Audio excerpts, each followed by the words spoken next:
Hello everyone, welcome to my channel. আমি মোহাম্মদ শরীফুজ্জামান। আমি 45তম বিসিএস এ রোডস অ্যান্ড হাইওয়েজ ক্যাডারে সুপারিশপ্রাপ্ত। বুয়েট থেকে সিভিল ইঞ্জিনিয়ারিং আন্ডারগ্রেড কমপ্লিট করার পর আমি বর্তমানে coal power generation company Bangladesh limited CPGCBL এ অ্যাসিস্ট্যান্ট ইঞ্জিনিয়ার হিসেবে কর্মরত আছি।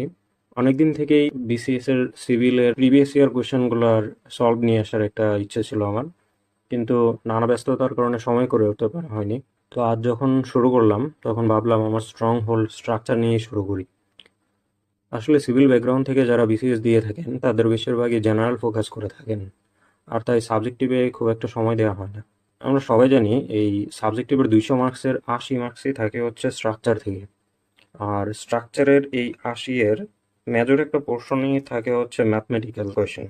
আমরা যদি বিগত 10টা বিসিএস এর ট্রেন্ড লক্ষ্য করি তাহলে দেখতে পাবো 60 থেকে 70 মার্কসের মতোই হচ্ছে আমার থাকে ম্যাথমেটিক্যাল কোয়েশ্চেন।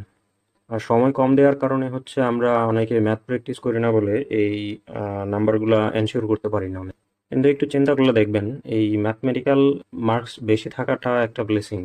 কারণ ম্যাথ যদি ঠিকঠাক করে দিয়ে আসা যায় তাহলে এখানে কিন্তু সলিড মার্কস পাওয়া যায়।